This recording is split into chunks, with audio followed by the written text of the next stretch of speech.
शांत वेश करनी कठिन, बरनी न जाय स्वरूप।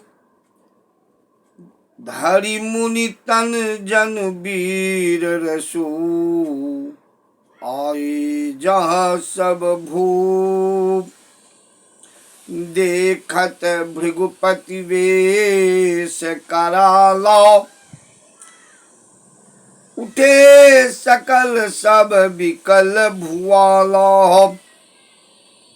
पितु समेत कही कही निज नामा, लगे करन सब दंड प्रणामा।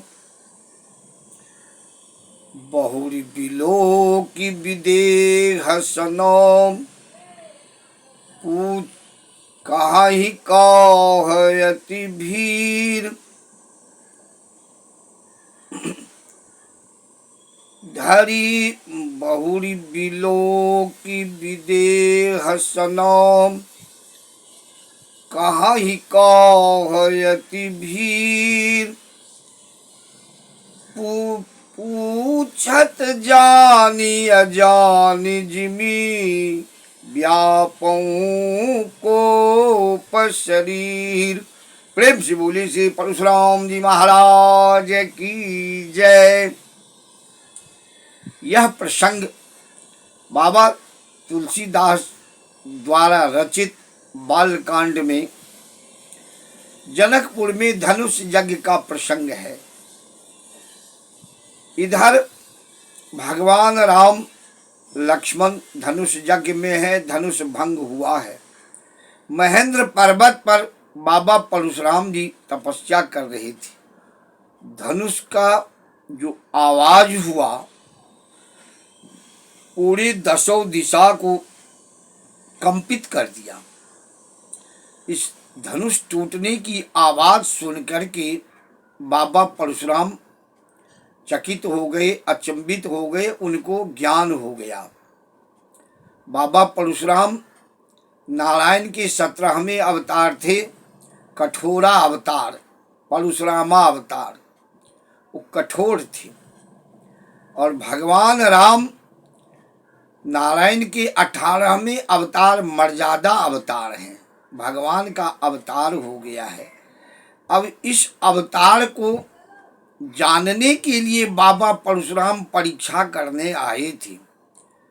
इस विषय को सब कोई जान नहीं रहा था और अपने क्रोध रूप को प्रकट करके इस विषय को जान रहे थे जो सही में भगवान का अवतार हो गया है तो अपने फरसार को रख देंगे।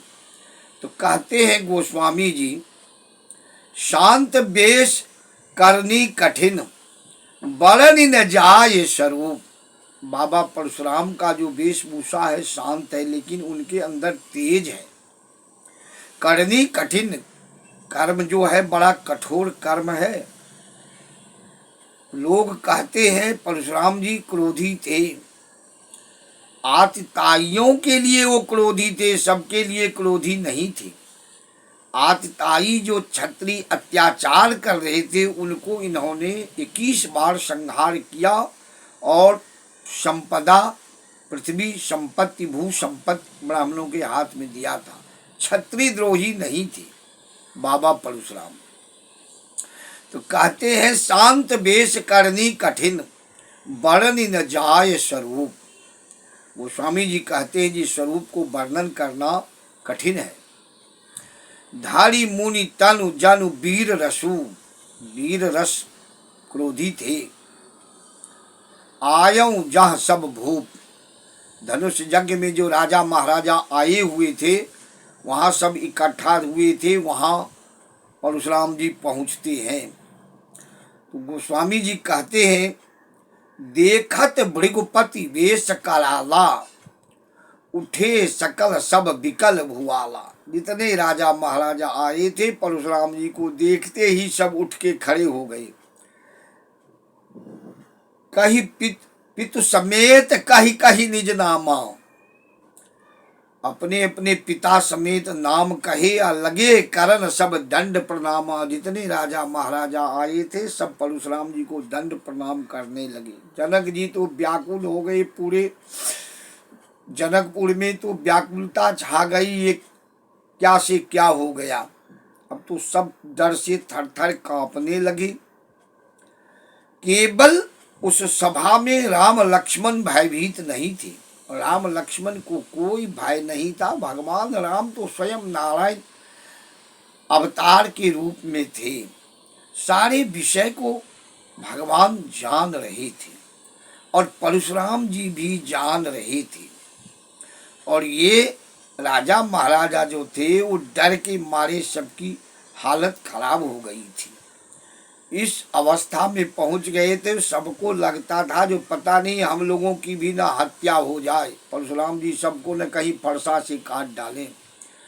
गोस्वामी जी कहते हैं बहुरी बिलोक विदेह सना, बहुरी बिलोक विदेह सना कहाई काह अति भीर। जनक जी से पूछ रहे हैं ये भीड़ किस चीज का क्यों इकट्ठा हुई है, क्या कारण है, किस कारण से इतनी भीड़ इकट्ठा हुई है। पूछत जान अजान जिमी व्यापो कोप शरीर। जनक जी के तो प्राण सुख रहा था, ये सब काम बना हुआ कहीं बिगड़ न जाए, डर के मारे सब कांप रहे थे। किस तरह से इनको शांत किया जाए वही उपाय में सब लगे हुए थे। परशुराम जी सारे विषय को गोस्वामी जी कहते हैं पूछत जान अजान जिमी। जानकारी थी बाबा परशुराम को और अनजान बन करके पूछ रहे और क्रोध से लाल हो गए थे। जब परशुराम जी का राम लक्ष्मण से संवाद हुआ है, धीरे धीरे सब परिचय हुआ है, तो लास्ट में कहते हैं देत चाप आपू ही चली गयऊ परशुराम मन विस्मय भयऊ।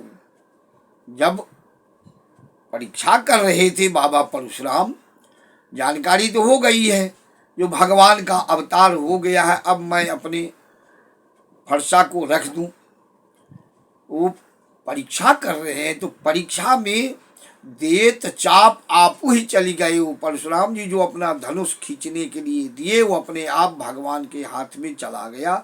इतना देखते ही परशुराम मन विस्मय भयऊ, परशुराम के मन में विस्मय हो गया, संदेह दूर हो गया, कंपित हो गए। उन्होंने दंड प्रणाम किए, भगवान की प्रशंसा करने लगे, जय जयकार करने लगे और फिर परशुराम जी महेंद्र पर्वत पर तपस्या करने के लिए चले गए। बोलिए श्री रामचंद्र भगवान की जय, बाबा परशुराम की जय।